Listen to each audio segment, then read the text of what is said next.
Hey, it's Dan. Welcome back. You're watching iAllegedly. And I've got a good one for you today.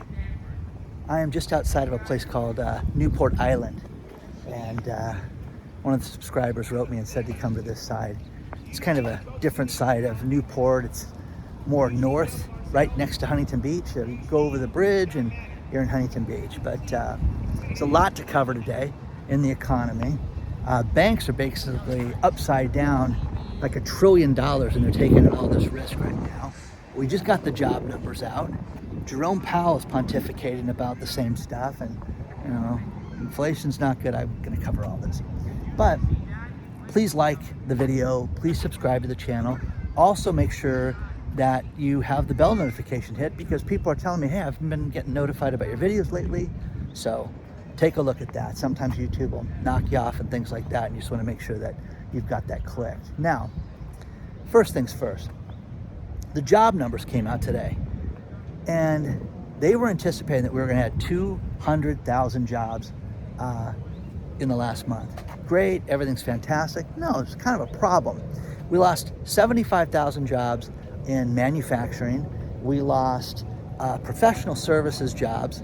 We lost 135,000, another 75,000 with IT professionals. Guys, this is upside down. It's completely in the wrong direction. But we added 225,000 approximately service workers, leisure and hospitality, bartenders and waitresses. Now, that's great that everybody got a job, and I'm happy that people got work. But here's the problem, guys. You cannot run an economy with bartenders and waitresses. It just doesn't work that way. And the worst part about this is that you've got the holiday season. This is when things are supposed to go up. Now, I'm going to interject a few things that Jerome Powell just said. And he said, listen, for every job that's advertised out there, you've got 1.7 people that could fill those jobs right now. Basically 4 million people that could fill these jobs. Well, wait a second, I thought there were 4 million jobs. So there's 8 million jobs being offered right now? Almost 6 million, 7 million? It's too much, guys. This side, it's kind of nice. You got the two sides to the island, this side and this side. Pacific Coast Highway is behind me, guys. Nicer side. This side's kind of crazier. It's got a reputation for parties, and this is the side, over towards the coast where Dennis Rodman lived, and on his 40th birthday landed a helicopter on the beach, and the pilot lost his license, and Dennis was just insane, but that's what you have here. Now, the banking situation, guys, this is completely upside down. It really is. You have to look at how bad banking is. Banks are taking on more risk than ever, and all we're being told is how much money everybody's making with the banks right now, and it's a mess. So there's a homeless guy yelling out here. So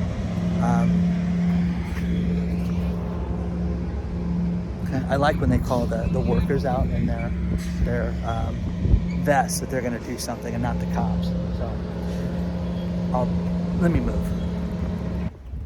Now, Christopher Whalen steps forward. He runs Whalen Tangible Assets, and he says that the banking system that everybody thinks is really liquid is completely upside down by the tune of $1 trillion right now. And that all we hear about is how much money the banks make, and there's a difference between book value and tangible value.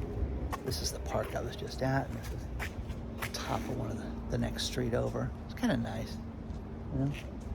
That little boat right there, that's a Duffy. That's one of those electric boats. You just use it to cruise the harbor. But here's the thing. I'll give you an example. You may own a house. Let's say it's worth $1 million, but you owe $700,000 on it. The book value is that you got $300,000 in equity. Well, how do you get that equity out? You can sell the house, you can borrow against it, get a HELOC.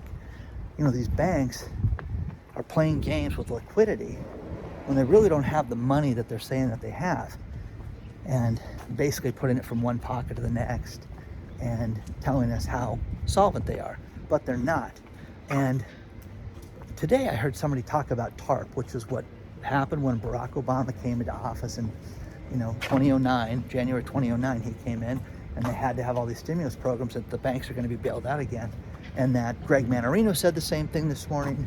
But this is disgusting, guys, because when you listen to Jerome Powell, hey, you know, we're going to ease up a little bit on the interest rate hike. So the market gets a little giddy and says, oh, this is great news. You know, we're only going to go up 0.5 point next month. He's already said that. This is all built into it, guys. It's nothing new. Nothing new. But all the experts believe that we could have interest rates well above 5% this year, which is going to destroy the housing industry. Now, the housing market.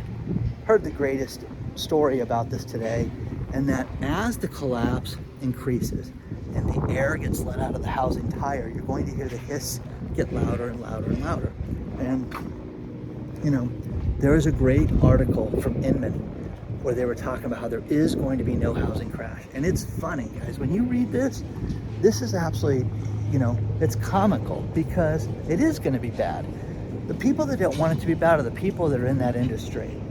Now, in Florida, they have, you know, those different home groups where you got Nextdoor and your neighbor apps and all these different things. They're different around the country. Some are more popular than others. But a woman sent me a conversation in Florida.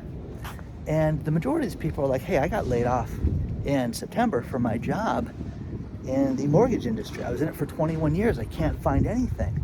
Oh my gosh, I just got laid off this week. I should screenshot this that she sent me. But guys, it's sad. These people don't get it. The thing that you have to look at right now, top of these streets, people have planted stuff so you can't walk out to the beach because it's their house, it's their yard.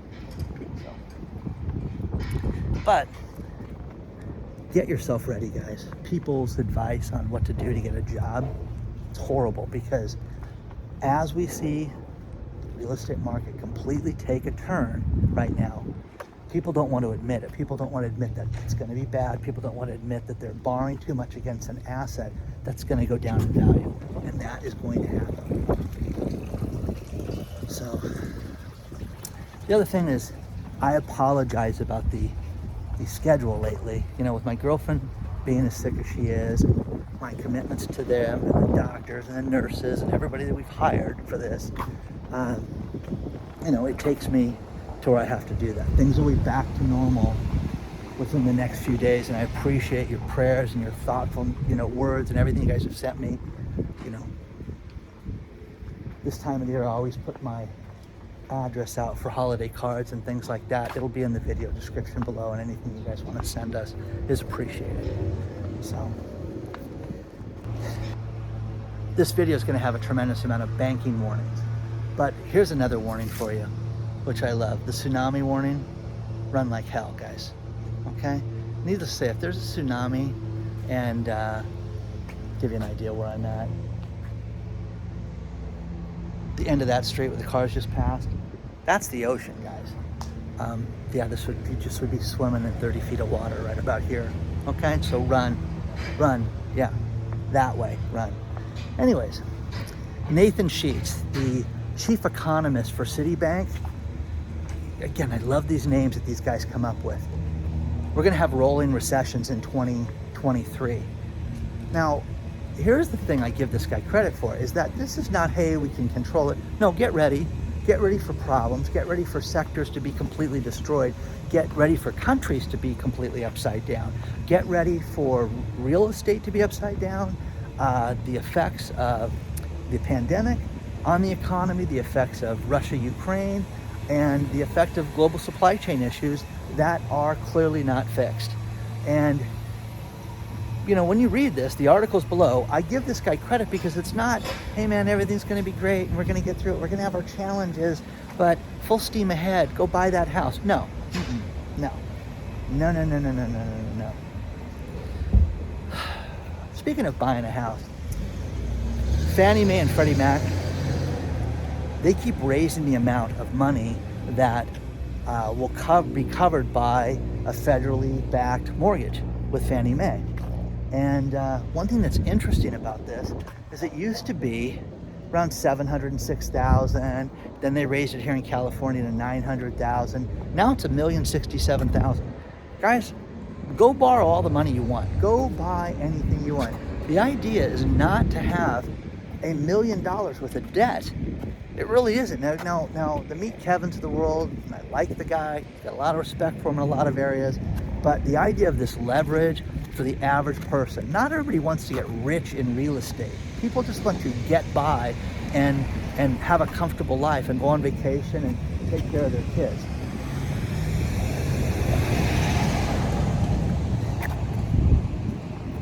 When do you say no? The idea with this is that they want to, hey honey, listen, we can get, it's easier to get, you can have a lower down payment, you don't have to have certain insurances, it makes it easier to get these loans. Welcome to Newport Island, guys. Now, some people say, oh, this is a ghetto island, it's where all the loud parties happen, it's where everything's bad. Yeah, okay, whatever. If I lived down here, there'd be a party all the time, so just leave the door unlocked. But the houses with the Duffys and all this stuff, this is the long way. You can get to the Newport Harbor from here. You got to go meandering through all these houses. It's kind of cool, but just a smaller community. But it's the thing about this is it's got these green belts, like where that guy's working over there. It's got all these different places to hang out and stuff. It's just kind of nice. So, you know, tide's low again. You can see all that over there. It's kind of cool. But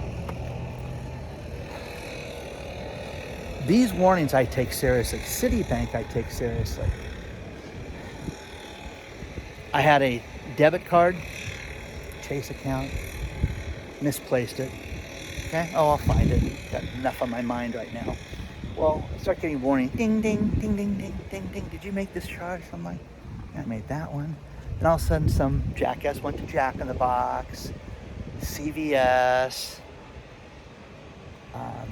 Speedway gas, little tiny charges. I'm thinking, oh, that degenerate, I lost it. Some degenerate took it and was buying things. So shut the card off, and thank God for the fraud warnings. And I get a kick out of it because the guy bought about $200 worth of purchases. I'm assuming it's a guy. The degenerate bought $200 worth of stuff and went out and just did this quickly and bought a bunch of small purchases to see if it would go through. Finally, the gas stations started turning him down. Hey, I don't know if it was invite your friend day or anything like that with the gas station, but it was something that just didn't, and eventually they stopped it out. So if you guys had this happen, so I blame myself. You know, one thing that I've always gotten a kick out of is the perception. People really get a big kick out of perception. Ooh, this guy's a player. He knows this. He does that. Look at the car he drives. You know, would you rather look rich or be rich? If that's your thing. If money and capital is your thing, what would you rather be? Now, what about dealing with the banking community or a bank itself? Would you rather deal with a bank that's very solvent or that looks solvent?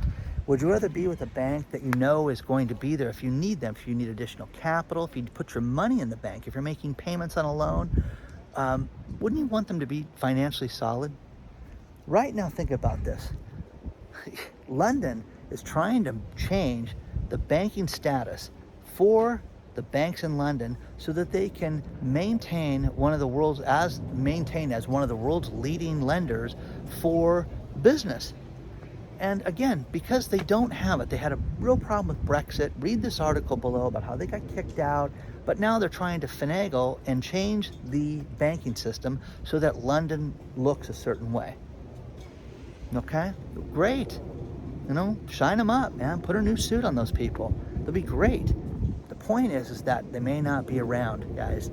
If you completely change the banking regulations, banking requirements, and everything that's expected of these institutions. It's terrible. And, no one cares. No one cares about that. What they want is financial solvency, is what they want. Now, lean forward to Brian Moynihan, who is the CEO of Bank of America. Brian steps forward this week on CNN, Poppy Harlow show, and said, listen, the economy overall feels good about certain things. But what he has a problem with is the housing market. He says, we're going to have 2 years of pain in the housing market. Yeah, we are. Thank you for admitting that. It's just not going to be this great ride that everybody's going to, benefit from. It's just going to be upside down. And hearing someone talk like this is a great thing right now because it's truthful. But for those of you that are out there trying to convince yourself that it's different, what's it going to do for you? Seriously. If you want to go buy a house, go buy a house. If you're going to live there forever, go live there. I completely disagree with Dave Ramsey. Being told that you just buy it, you'll just refinance it later. Okay. How do you refinance something that's gone down $300,000 in value? Tell me that. Explain that to me. It doesn't always go down, Dad. Yeah, it does, Dave. Okay? So, share your thoughts on this stuff, guys. There are deals out there. There's a guy I follow on TikTok, Dre, that is a real estate wholesaler, and I'm going to get this guy on the show sooner or later. But that's fascinating because there are deals out there. He finds deals, he buys stuff in trouble and then flips it and sells it. And the deals are out there. But Mr. Moynihan, I got to give the guy credit because it's just not all rainbows and sunshine, guys. So share your thoughts on this stuff. These warnings, though, they're getting more and more and more common. You're seeing a trend. And again, guys, if you think the banking is safe, more power to you, guys. Continue to put your money in the banks, guys. Do it. Do it, do it, do it. Remember, book value and tangible value. Think of your life that way. What's the book value of your asset? Oh, I've got a baseball card that's worth $1 million, Dan. You should see it. Okay, who's going to pay you $1 million for that? How does that become tangible? Well, a friend of mine, I got this painting and I found out it's painted by John Smith and it's worth $250,000. That's great, guys. Do you have it insured? No. Okay, well, there's no value there when you don't do that, if something happened to it. But also, how do you sell it? How do you convert that to money, to do-re-mi quickly? How do you do that? And that's the thing that, the collectible card industry, God, that fell off the cliff, guys. Absolutely went off the deep end in value because it just, all these things that were worth money, but nobody's buying right now. So, share your thoughts on all this stuff. I'm just all over the map today. Now, I love it when experts step forward and they don't mince words. Francois Trahan, famous economist, article below, was at a talk in New York saying, listen, what we're about to experience is going to be apocalyptic in the economy. Now, this is not me being Mr. Gloom and Doom. This is a guy who does this for a living and said people have no idea how bad this is going to get right now. So, I love it because, he's taking a lot of heat for this, but people need to look at this. People need to get real with how bad it's going to get as far as the layoffs, as far as the supply chain issues, as far as companies that we never thought would go out of business will struggle right now. They're trying to merge Albertsons and Kroger, the two grocery chains right now, and they're in front of Congress right now arguing that this should be done. Well, I think it's survival. They can talk about better service and how prices are going to go down. I think that they both need this a lot more than they're telling us right now. Now, the next thing is, the London effect. It's a great way to put it. Perception of how cool you are and how much money you have. Great article I found about the metal cards. Do you have a metal credit card? Well, that's a status symbol. For who? Somebody you're going to slice with it? Come on. You know what I mean? It's like if you're Denzel, yeah, maybe you can use it to finish the bad guys. But do you care? Doesn't you look at your credit card? Oh, wow. This is where you bank at? Oh, wow. Fantastic. Okay? Doesn't make an ounce of sense to me. California stimulus checks, the gas checks that they're announcing right now. The first batch has gone out, direct deposit, and now they're doing them based on people's, the letter in their last name. The last batch will be people that change their banking information. Those are the people that are going to get paid last. But I was in a bank and saw a guy have one of these and just asked him when he got it. He got his last week. Has anybody else gotten one of those? So share your thoughts on this. And if you want to send a picture of it too, what it looks like, that would be awesome. Okay? I'm leaving the island, guys. Isn't that fantastic? So share your thoughts on this stuff, guys. Do you care the status of this? Do you listen to, Francois Trahan, which again, I'm like, oh, there's a guy knows his stuff as far as numbers in the economy, and people were giving him a hard time because we're supposed to sit around and talk about how great everything is and not have any gloom and doom. And you can call me a gloom and doomer. Everything's based on a story or based on something that people are writing me. And plan on losing your job, folks. Seriously. If you think that your company that you work for is solid, get ready, because the rail strike that may happen, this is all coming down to paid leave. Congress is going to get involved in this right now. If the rail strike gets pulled off, and it happens because of the ineptness of the group of people in charge, it's going to be catastrophic for the holidays and for business and for everything around us.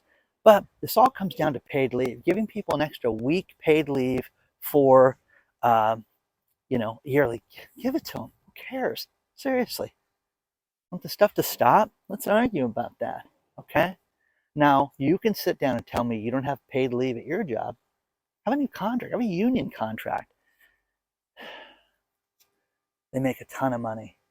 And, rightfully so. It's a tough gig. Some of these people that work on the railroads, I don't think that's an easy job at all.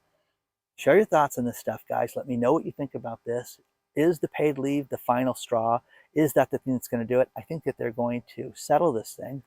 Nancy Pelosi steps forward, had a vote to make them agree to this and to avert a strike. And she's got as much pull as, that dog, this one right here. Okay. So share your thoughts, guys.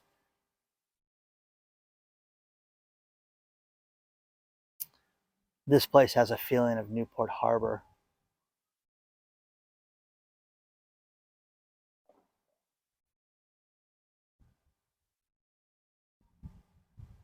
I'm going to finish this video with these last few stories.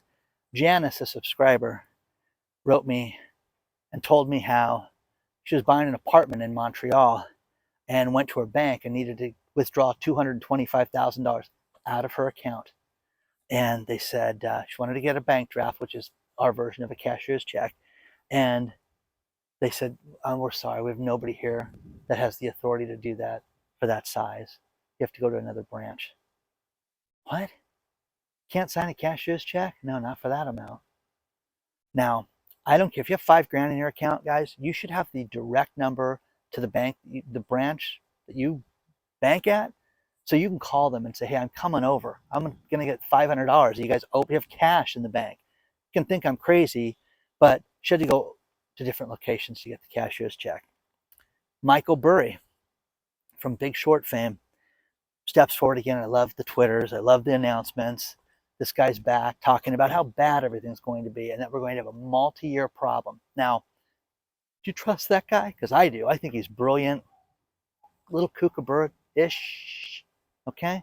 But makes sense. So, multi-year problem. People understand this. You can make money if the world is on fire. If there is a volcano going off, there's a way to make money. Oh, wait, there's a volcano going off right now in Hawaii. There's people that are profiting from that right now, guys. There's things to do to make money no matter what's happening with the economy. You may not like it. It may be new. It may be something different, but broaden your horizons. But things are going down. It doesn't mean you have to be unemployed and on the soup line. It just doesn't mean that. You can make changes and alter your life. The final thing, which I found this one just to be funny. So I don't know why they do this, but Krispy Kreme Donuts has renamed itself in Russia. So it's pulled out of Russia. Now it's called Crunchy Dream. So let's go to Crunchy Dream. Hey, baby, let's get a donut at Crunchy Dream. Crunchy Dream, Krispy Kreme. It's with my friend. I'll pay you later. Don't forget this month, Webull, before December it ends. If you guys have signed up for Webull, you can get the 10 free stocks if you put any money in the account. Don't forget foreclosure.com. That link is below also. And let's see, what else? Anything? I think that's it, guys. Onward and upward, guys. I will see you guys very soon. Good luck to each and every one of you. And we'll get back on the regular schedule fairly soon, guys. Okay?